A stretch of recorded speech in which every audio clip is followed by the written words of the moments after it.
Hey guys, how's it going? Shiro here, and today we have the complete combat overhaul load order community driven video. Now this one compiles a lot of the mods you guys suggested and some of my own. I do want to build on it even more if you guys have more suggestions. There's quite a bit of space left obviously to build upon, like I say in the video. But yeah, this load order is really fun. You actually see in this background gameplay, I get my ass handed to me just outside Bleak Falls Barrow. It is so fun. Like, I'm not even joking, guys. If you want a challenge and you want the combat to feel crisp and amazing, this is the video for you. Anyways, if you are new and you want to support the channel and want to see more videos like this for Skyrim, Fallout, and eventually Starfield when that comes out, then please consider subscribing to the channel, as I'm trying to reach 2,000 by the end of the year, and we're getting so close, it's insane. Anyway guys, let's get on with the video. First up, we have the unofficial Skyrim Special Edition patch. This mod fixes bugs and glitches Bethesda themselves never got round to fixing. Following that, we have Lanterns of Skyrim 2 1K version. This mod adds lanterns along the roadside so you can actually see what you're doing when it gets dark at night. Following that, we have the Lantern of Skyrim 2 and unofficial Skyrim Special Edition patch. This just makes sure the two mods are compatible with each other. Following that, we have Tetsunami Katana Set 2K. This is a craftable katana set, and it looks absolutely amazing, and it is very well suited to this combat load order, so yeah. Following that, we have Fetid Fragments Forge Crafted version. This looks absolutely incredible. Like, it's a really unique looking weapon, and I thought again it would fit really well into a combat oriented load order. Following that, we have Wear Multiple Rings. It allows you to obviously wear multiple rings at once. Obviously they can't be the same ring, but that's really cool. Following that, we have Instincts Animal Taming in Skyrim. This is actually a really unique one, and I think it would fit really well into a combat load order. So maybe if you you come across a pack of wolves, you could tame a individual one wolf from that, or you could tame like the pack leader in certain situations where there's like the snow wolf or ice wolf. I'm not sure, I can't remember the name exactly, but it would allow you to obviously tame that, and then actually you could probably use that to fight against the rest of the pack. If you're playing on like a higher difficulty, that could come in quite handy, turning the odds against the other enemies. Following that, we have Ordinator Maximum Combat Compatible version. So this is the bog standard Ordinator, but some of the perks have been changed to be more compatible with combat mods, which is really cool. Again, most of these mods are obviously suggestions by you guys in the comments, and this was one that got suggested and is a really nice addition as well. Following that, we have Apocalypse Magic of Skyrim. This adds in over 155 new spells, 31 per score. Another great addition to a combat mod. Combat load order, if you want to go down the mage route. Following that, we have the Apocalypse Ordinator compatibility patch, and yes, obviously this still works with this version of Ordinator, as it doesn't change anything apart from a few combat perks. And this obviously changes the magic perks, so it makes it more compatible with the two mods. Moving on from there, we have Summer Mist Enchantments of Skyrim. This adds in over 120 new enchantments that you can apply to your armor, weapons, and stuff like that. This was another recommended mod, and it looks like it could actually spice up combat quite a bit. Following that, we have Beasts of Tamriel. This adds in a bunch of different new creatures to the game, over 80. Obviously, I think it'd be really great for you, obviously, if you want to fight stuff within the game and new creatures to take down. Apologies, guys. Still got a little bit of a cough, but it's going away. It's going away. After that, we have Deadly Bosses of Skyrim. This adds in 15 new bosses to the game, all helping various factions and none of them similar to one or the other. Again, really good for a combat load order. If you want to test your metal against a boss, these are the ones you want to go for, guys. After that, we have the Diverse Dragons collection. This adds in 28 new dragons, each with a unique model and texture. 7 different ranks of dragons, 16 new breath attacks, and 19 new abilities. So this one will really test you when a dragon comes and attack you. After that, we have the Sekiro Souls SFX. Replaces a lot of the audio cues within the game with Sekiro and Dark Souls audio noises. Following that, we have Mythical Wonders optimized for Xbox.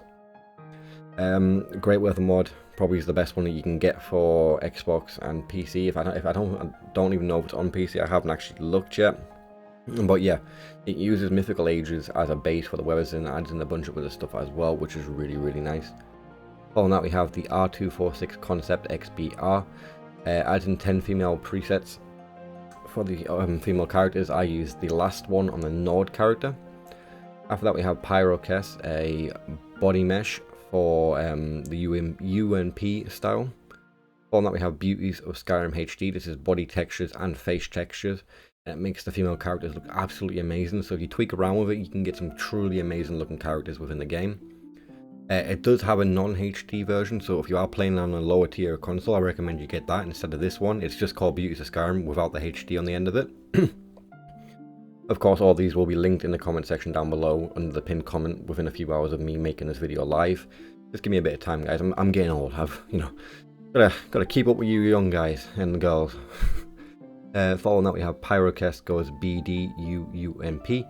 This is a skimpy armor replacer. If you don't like it, just remove it. Pyrocast does have a vanilla option where it's not skimpy armors. It's just the vanilla armors refitted to the Pyrocast body.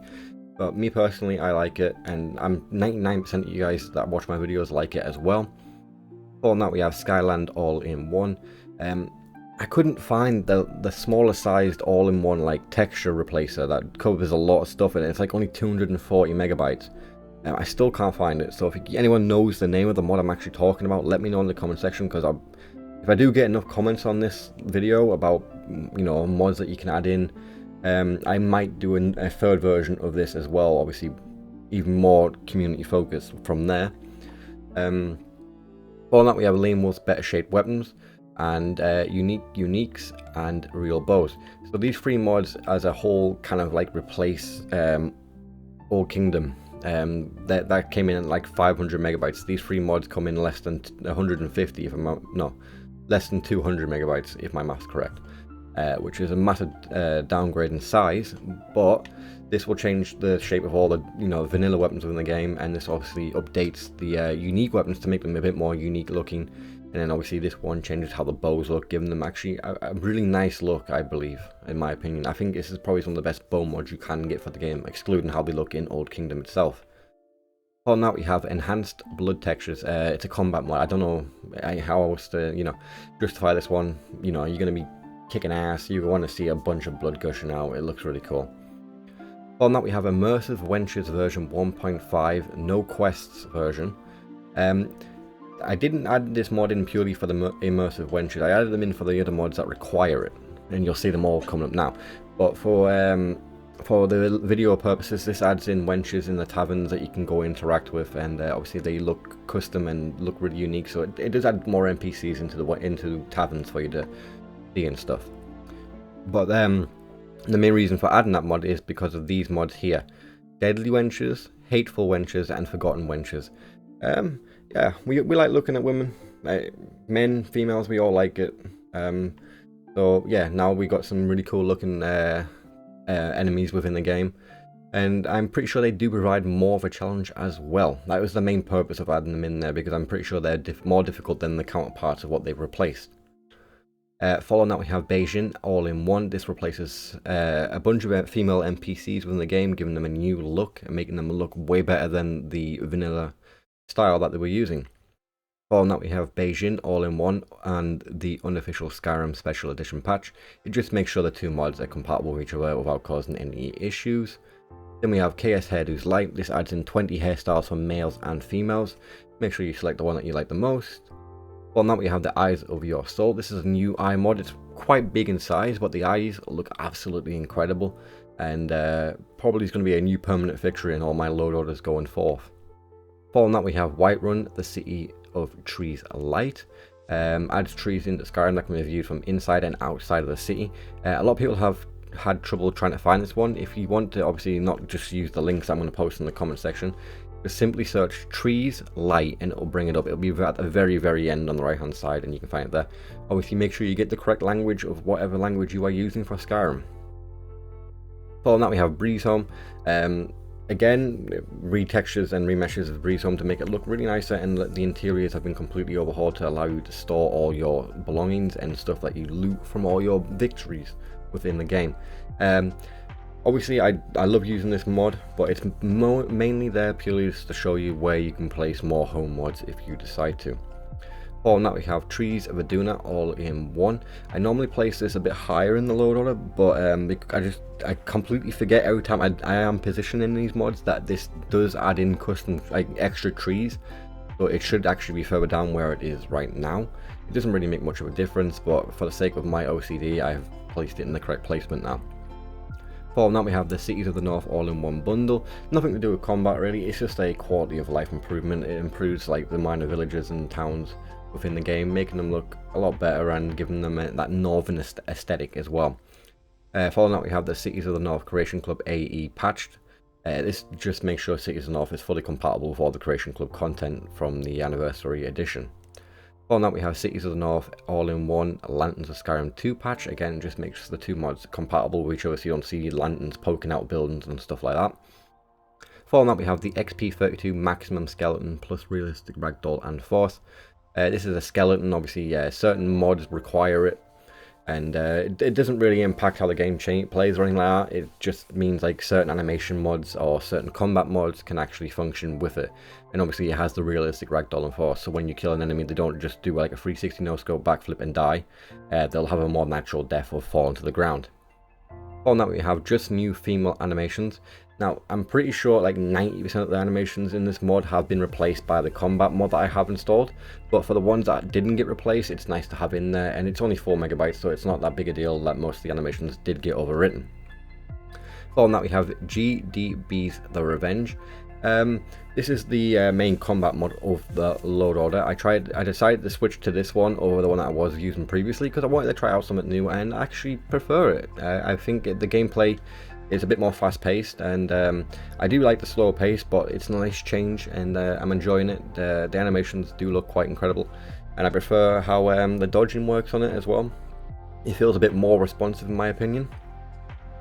Then we have the Sekiro Combat S. This adds in like some really cool blocking, and it adds the sparks as well that you can see when you do a successful block, which is really cool. And then we have a highly requested one, which I thought was a bit weird for a combat load order, but Sophia, the fully voiced follower. I do like Sophia. She's a little irritating at times though.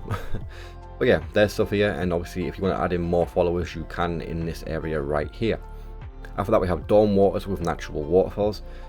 So I'm still not a fan of how the new water textures look, but I still prefer it over Realistic Water 2 because it is better performance over Realistic Water 2. So yeah, and I obviously do like how the waterfalls look as well. They look really nice. And obviously Disable Jumping Salmon is just I think it's a necessity of with the natural waterfalls mod. So if you know, I don't know. Moving on. Following that we have Skyland Lodge. The placement for this could just go right below Skyland, but I feel like I want to put it a lot lower down to make sure no other mods that may have LOD files in there, I don't know, doesn't overwrite it, because I'm pretty sure I had like in a load order that I made like 2 months ago, I had a mod that had its own LODs and they overwrit Skylands, and it had stuff that just wasn't loading in. So to avoid stuff like that, I have Skyland LODs placed quite low down. And then finally we have Alternate Start, Live Another Life. This mod allows you to jump into the game really quickly with a bunch of different backstories of how you actually want to start your character. And I think really suits a combat load order obviously, and it suits every load order. It gets you into the game as quick as possible. But yeah, that is the complete load order for now. Like I said, if I do get enough comments of new suggestions to add into this, I will. Then obviously it does have 684 megabytes of space remaining, so there's still plenty of room to work with here. But I do like to leave a bit of space for, obviously, if you guys want to put in some of your personal favourite mods yourselves, and you can go from there. But yeah, let me know what you all think. Comment down below. I would greatly appreciate it. I love the support you guys give me on my recent videos, and all my videos, to be perfectly honest. You guys have been absolutely amazing. As always, guys, this has been Shiro. I'll catch you all in the next one. Peace.